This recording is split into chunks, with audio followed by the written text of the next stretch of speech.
Cheers, I do buckaroos, and how the heck are you? I'm the Beer Whisperer and Whiskey Whisperer for the purposes of this video. I'm really tired, man. It's been a long ass day. Anyway, wow. Got off late again, so I thought, well, I'd have one with you. I found this one in the fridge. It's been there a while. It's been there a while, man. It has a best buy date, though, of September of 24, so it's still good another year, even though I bought it last year. It's their Boulevard Barrel Aged Wheat Wine collaboration. Wheat wine style ale at 9.9%. Brewed and bottled by Boulevard Brewing, Kansas City, Missouri. Let me show you all of the bottle there so you know I'm not pulling your leg.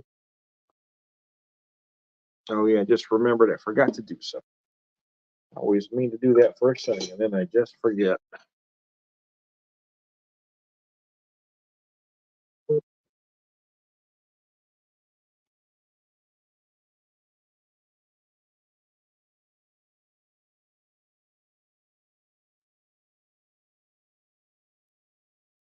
There we go. Oops. Oh, forgot to hit that button. There we go. Okay. Now I think we're in business.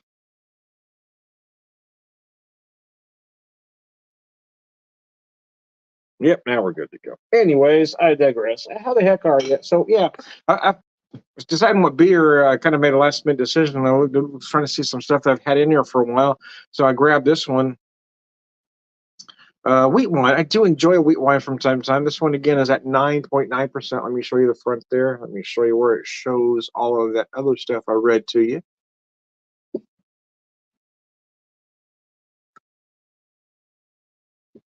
And I also poured myself 2 ounces even of the Wood Hat Bloody Butcher Red Corn Whiskey. It's a single barrel, cask strength corn whiskey, 60.7%. Show you that.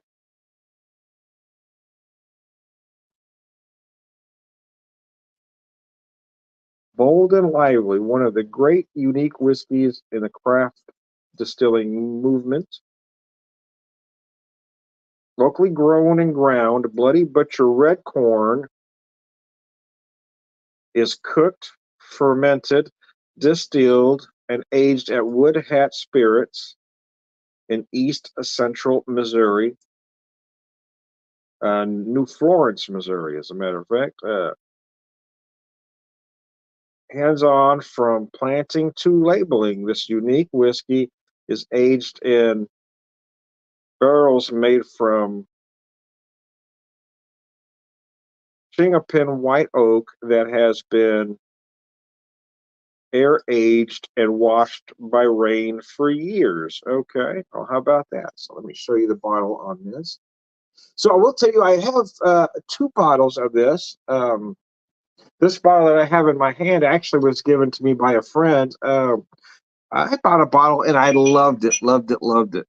He had a bottle that he said he wasn't crazy about, so he gave it to me. And when I tried both bottles together, or tried both bottles side by side, they were decidedly different. In fact, if I didn't see the same label on them, I wouldn't have thought they were the same whiskey. But again, it is a single barrel product, so products can change from barrel to barrel, but it is a lot different than the other one. But I just going to have this one with you.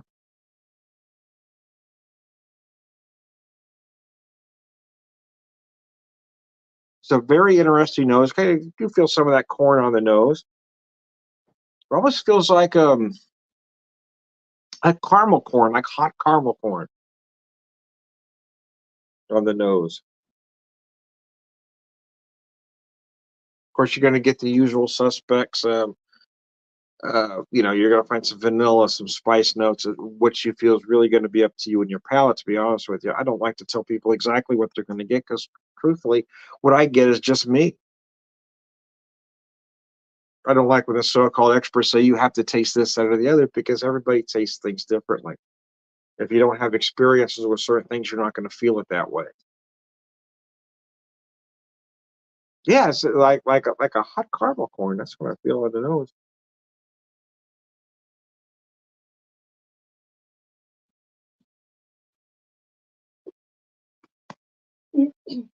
That felt a little warm. That felt a little warm going down. I haven't had this one in quite some time. I do remember though, when I did this side by side with him, I preferred the bottle that I had. It was quite a bit different. I feel like it kind of mellowed out some. He had a so the bottle he has was numbered 559 or barrel number 559. The barrel I have is 1,000 and change.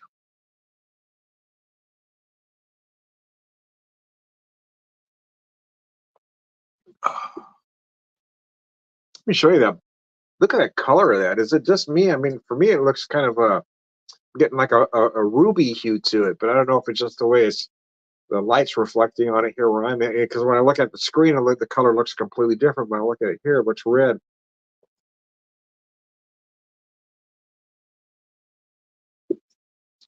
Just so everybody knows, no, I know, I'm not really in this house. Just a backdrop, man. Just trying to create a mood. Nice, warm, cozy night. We're up by the fire. We're having ourselves a drink. Um, we're approaching winter. It's almost Thanksgiving. It's almost Thanksgiving. People are starting to get a little freaked out. They either got relatives coming over or they've got to go see their relatives, and I'm not happy about about either. I remember those days. I'm glad I'm not doing any of that anymore.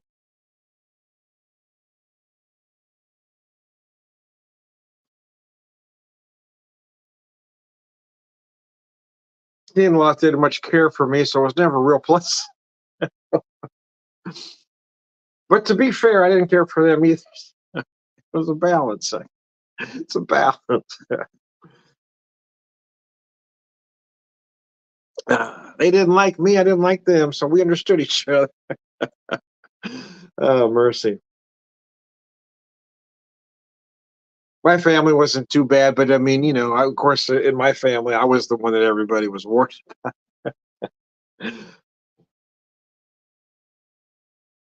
But there came a time, I think, in most families. I remember when I was young, we always went to my Aunt Margaret's house. Very young, we went to my Aunt Margaret's house, and then the other, my dad's brother and his wife, or I guess I should say aunt and uncle and cousins would all go there. And we did that. But at some point, every family has to just decide to do their own thing. We did that while I don't know, I think I was maybe 7 or 8 when we quit doing that, just started doing our own thing at home.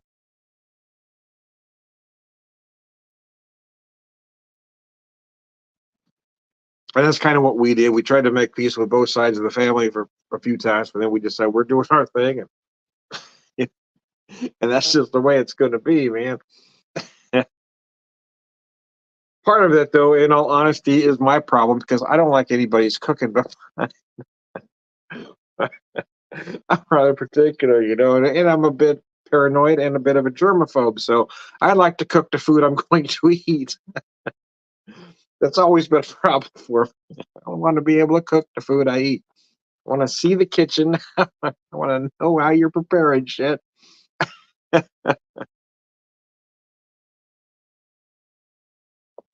Ah, mercy. Trying to remember what year it was. I think, gosh, I think it was still in the 90s, late 90s. Might have been 98, 99. Had a food and wine magazine, found a recipe in there for a bourbon bourbon marinated turkey. So I did that.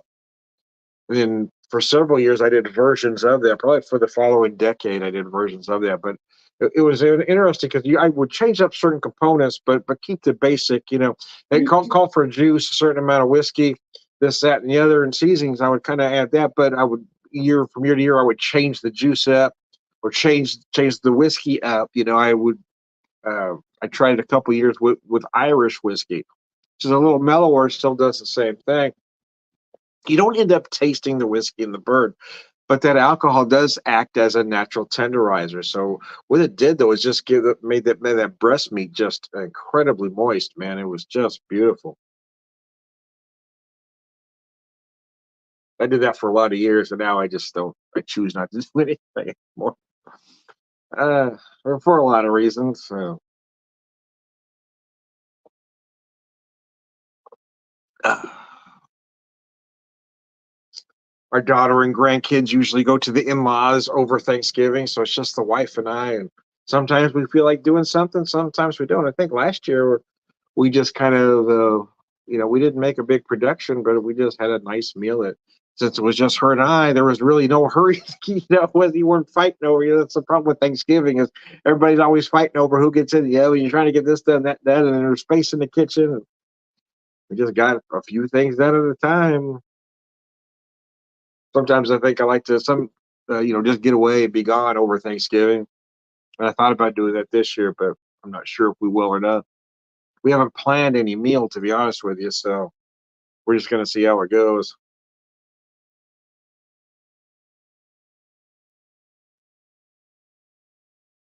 May do a turkey. I don't know. Quite frankly, I'd rather not. I mean, I've got good pork. I've got good beef in the fridge. We can do something else without having to, do something. But I guess sometimes tradition is tradition for a reason.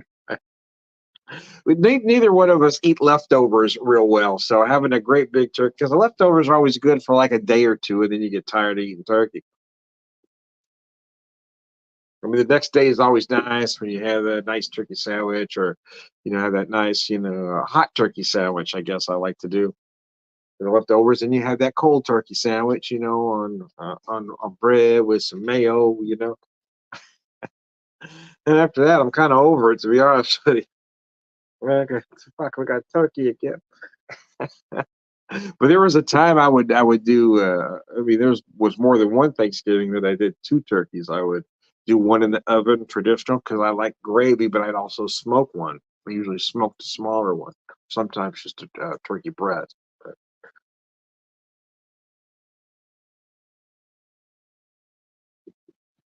look at me, how I'm shining.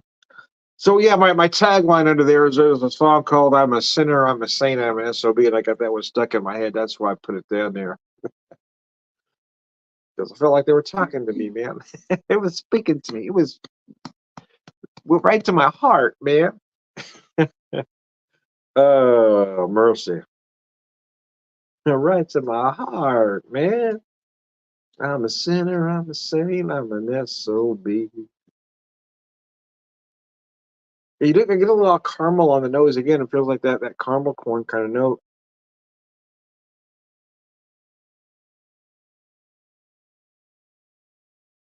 I should have brought the other bottle out too. I just didn't want to drink two of them right together. But I am getting flavors and aromas that I don't remember getting from the bottle that I had because I remember when I first brought that one home. I said, "Man, this stuff is awesome." And I was talking to a friend, and he said he's got a bottle. He wasn't crazy about it.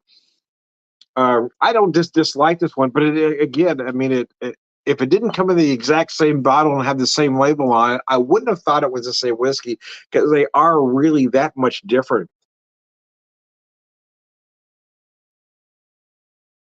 Peanut butter, that's what I'm getting. Feels like peanut butter on the nose. There's something different. I was having a hard time picking it out. It smells like fucking peanut butter. It does, man. I won't lie to you.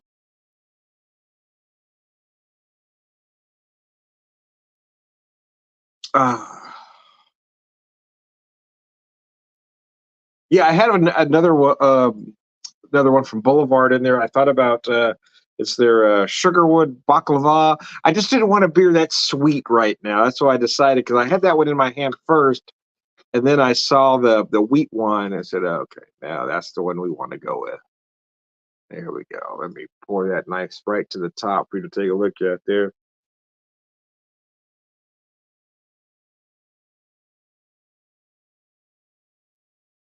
I don't see a lot of wheat wine. There was a time early in the craft beer revolution, you saw a lot of it. You don't see a lot anymore. I really like the style though.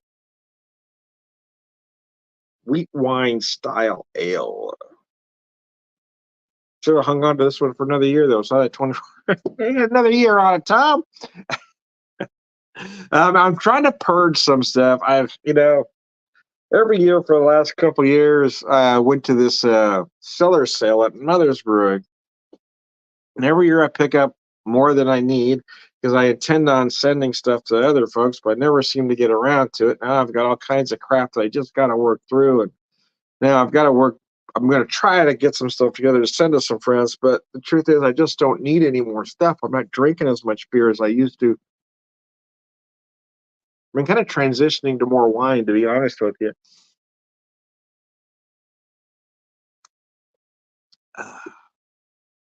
But I've got so much crapola. I just need to kind of work through it. So I'm just purging some stuff at the moment. A sweet wine I've had for over a year, and again, the Sugarwood. I guess Sugarwood baklava I need to use, but I didn't want anything that sweet right now.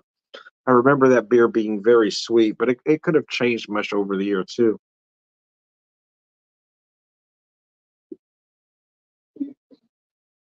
Look at me, how I'm shining.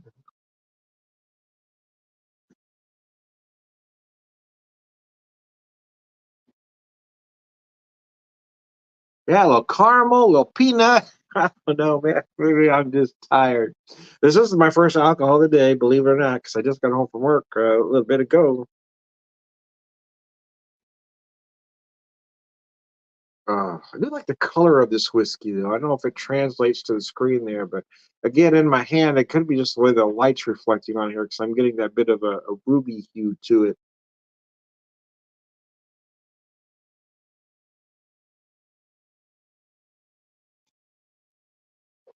The fire is nice and toasty in the background.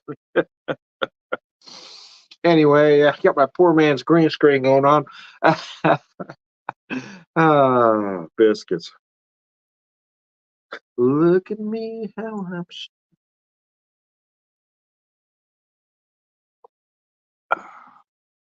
Yeah, I've been working through some whiskeys too. I finished a bunch off. I think I finished up. I was, down to a little bit of a few bottles. I think I finished off 4 bottles last weekend.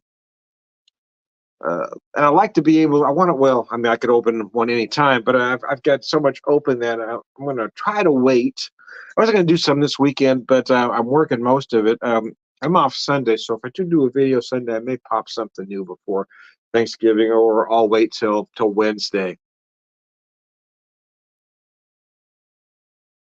But I kind of forgot about these two wood hat products that I had to open to cover. And like, oh, I forgot I had stuff down there too. Because I've been trying to get everything out so I can use it, but I forgot I left a few things down there. So I'm going to work through these two now, especially this one. I don't think I liked it as well as the one I had. I may have to do another side by side to remember exactly why. Because I did a side by side video a while back, and there was a lot of differences. I don't hate this one, though. Don't get me wrong. I think it is fine. The flavor profile, again, they're both so different. It doesn't even feel like it's the same whiskey. And again, sometimes a lot of that is the barrel.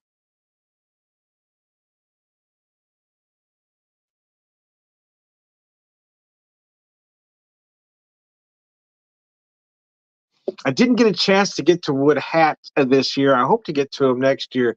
I did get to Pinckney Bend. New Florence isn't far from New Haven, where Pinckney Bend is, who also does corn whiskey. So corn whiskey is kind of a thing in that particular area. And I bought three heirloom versions there at Pinckney Bend that I really enjoyed. So when I saw this Bloody Butcher a couple months later, I really wanted to pick it up. Like I said, the one I bought, I loved Instance. Oh my gosh, this stuff is great. But when I was funny thing is, I was describing tasting notes to my friend, and he says, "No, that's not what it tastes like." So he was describing tasting notes to me, and I said, "No, that's not what it tastes like." We both thought each other's taste buds were kind of screwed up, because what he was describing isn't the whiskey that I bought. What I was describing wasn't the whiskey that he bought. Until he gave me the bottle, and I thought, wow, that is decidedly different. I mean, if it was decanted as something else, I would have never guessed that it was the same whiskey because they really are that much different. It's kind of wild.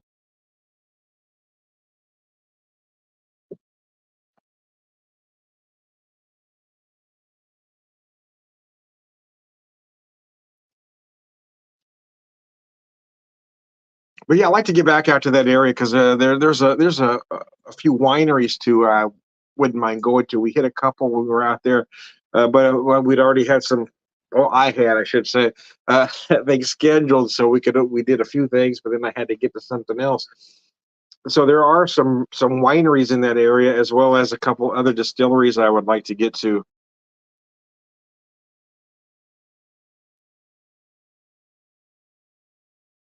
We still haven't made it to Herman. Everybody says we need to make it to Herman. We've kind of been everywhere but Herman, which is the Missouri wine country. But there are other smaller Missouri wine countries, right?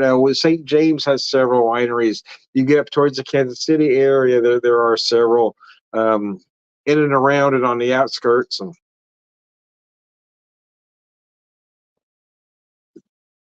And we're kind of different, my wife and I. Always seems like the nicer the winery, right? The nicer it looks, the more upscale it seems, the less we like them. Um, we hit four a few weekends back in the Kansas City area, or heading towards Kansas City might be a better way to put that. And the first one I went to was nice. I mean, it was okay. It wasn't it wasn't really, not the wine wasn't bad, but it really wasn't kind of our kind of place, to be honest with you. And then we went to another one that kind of we were kind of getting a little nervous because it's out in the middle of no place. I mean, you got to go through like a I don't know dirt road or gravel road to get there. You pull up, and we were greeted by barking dogs, and this guy comes out in a mullet and uh,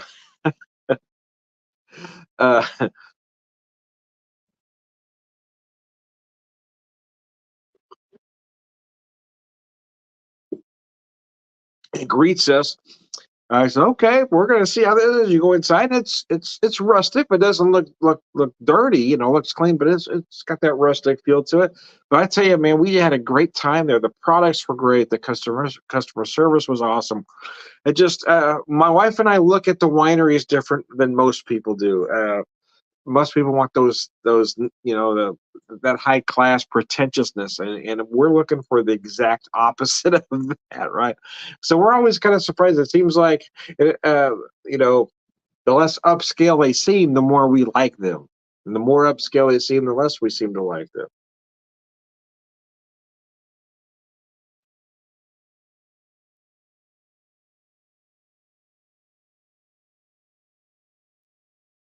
But we have found several in Missouri that we like. One in particular, Keltoy, uh, just a little north of Joplin, we really like, and I like it. I do like the wine there. I think it's great, but I also like it because it's close to Beer Engine Brewery. Beer Engine is probably one of the very best uh, breweries in the state. These guys were awesome up there, so I love going to Keltoy and then dropping back down into Beer Engine because Beer Engine is serious, man. Beard Engine ain't playing. Those guys are just doing some awesome stuff.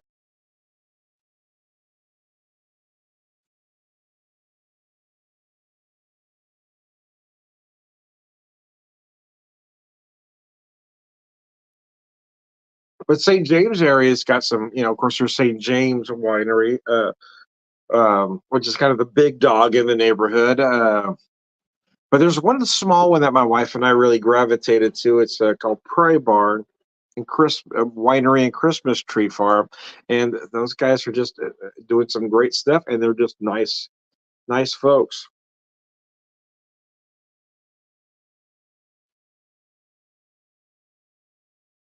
That one might be kind of the exception. It wasn't necessarily upscale. It certainly wasn't pretentious, but it wasn't really rustic either. It was set up very nice. But the first time we were out there was in May, so it was the weather was very nice. So we just kind of sat on the deck. They got this deck area that is just gorgeous, where you can we have this deal where you can you get some crackers, meat, cheese, a bottle of wine, your own little charcuterie thing going on. We just sat out there, just oh, it was just gorgeous, just looking out into nothing. It was just beautiful, man. It was beautiful, man. Don't ever change. It was gorgeous. We've been to that winery twice now. I really like it.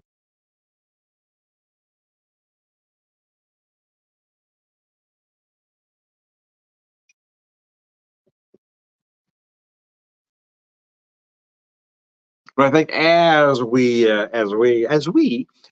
people,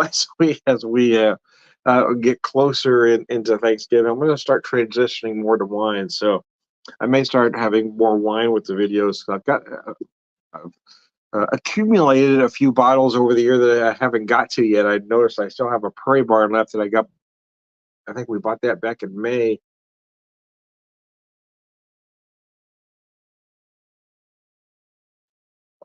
I think I might have a Robler left that we bought back in April too, so I need to work through that one. So I'm going to try to do them in order, but I don't always. Wait a minute, forgot about this.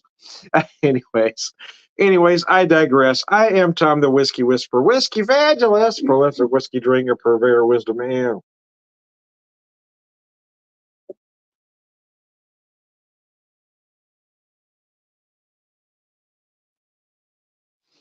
That's gonna hurt later. That's gonna hurt later, Martha. Anyways, I'm also Tom the Beer Whisperer. Boulevard barrel aged wheat wine. I love barrel aged stuff. I do.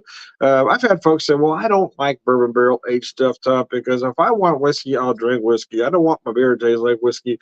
And my answer to that is, "What in the hell is wrong with you? If I want whiskey, I'll have a shot of whiskey. Well, it's not quite the same thing. I'll have whiskey next to my beer. Well, it's not quite the same thing, man.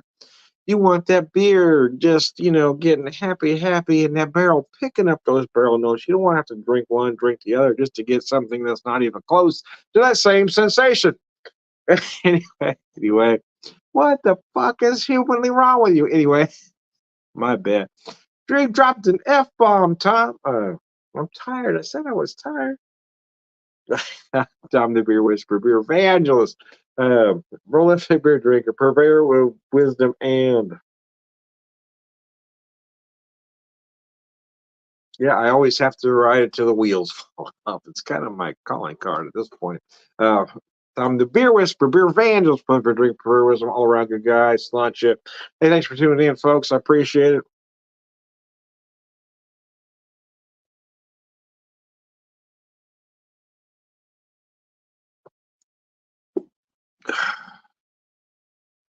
In the immortal words of John Wayne from the movie The Cowboys, life is hard.